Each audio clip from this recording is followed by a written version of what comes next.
आज बात करेंगे मैन एंड वुमन की इक्वलिटी। लड़कियां बहुत ज्यादा कहती है इक्वलिटी नहीं है, इक्वलिटी नहीं है, हमको इक्वलिटी चाहिए। तो एक चीज समझो, इक्वलिटी कभी नहीं आ सकती, कभी भी नहीं आ सकती। क्यों, ऐसा मैं क्यों कह रहा हूं? बिकॉज अगर कोई बिल्डिंग के अंदर बंदा आग के अंदर जल रहा है, कोई भी इंसान, तो मर्द जाकर उसको बचाएगा। सिंपल सी चीज है, क्योंकि उसके जो नेचर है, जो पूरा बिल्डअप हुआ है, जो गॉड ने बॉडी बनाई है, वो उस तरीके से बनाई है। लेकिन जब बच्चा पैदा करने की बात आती है, जब बच्चा लड़की पैदा करती है, तो जो उसके अंदर जो पावर होती है वो किसी भी मर्द के अंदर नहीं होती। किसी भी मर्द के अंदर वो दर्द सहन नहीं कर सकता। तो एक चीज समझो, we both have different duties. वो जो ड्यूटीज है हमारी, यानी कि बांट रखी है कि वुमन के पास क्या ड्यूटीज है, मैन के पास क्या ड्यूटीज है। कभी भी ये इन्वॉल्व नहीं हो सकती। फॉर एग्जांपल 99% जो जॉब्स है उसके अंदर डोमिनेंट जो है 99% सबसे घटिया से घटिया जॉब मर्द करता है, और सबसे खतरनाक रिस्की जॉब क्यों लड़की कभी नहीं कर सकती।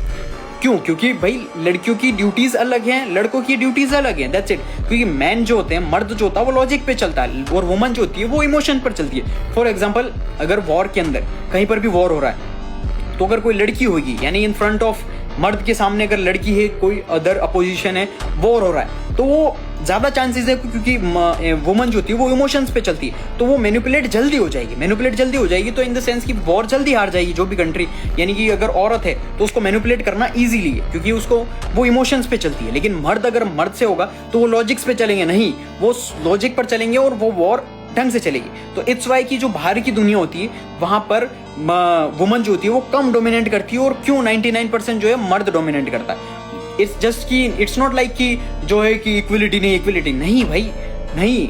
ड्यूटीज जो है वो अलग है, मर्द की अलग है, वुमन की अलग है। औरत की और मर्द की दोनों की ड्यूटीज अलग हैं। सारी ड्यूटीज बांट रखी है। वो कोई बांटने वाला ऐसा नहीं है कि इंसान है, इंसान नहीं भाई, भगवान ने ड्यूटीज दी है कि man are the providers and protectors, और वुमन जो होती है कि बच्चा पैदा करने के अंदर एबिलिटी होती है और नर्चरिंग की एबिलिटी होती है, यानी कि जो ह्यूमन जो साइकिल है उसको यानी बढ़ाने की, जो यानी कि इंसान पैदा किस तरीके से आता रहेगा और इंसान पैदा होगा, और वो पूरी जो उसकी नर्चरिंग है वो वुमन ही कर सकती है, वुमन से अच्छा। फॉर एग्जाम्पल मर्द कभी भी बच्चे का ध्यान नहीं रख सकता। अगर रोने लग जाएगा वो क्या करूं भाई मैं, क्या, वो नहीं कर सकता, सिर्फ और सिर्फ औरत कर सकती है। तो we both have different duties. इसलिए जो जेंजीज के अंदर ये जेंजीज फीमेल्स है उनके अंदर जो मेंटेलिटी है ना, तो ये चीज समझो, we both have different duties. तो तुम्हें ये चीज समझनी पड़ेगी कि क्या क्या ड्यूटीज होती है, किस तरीके से अलग होती है।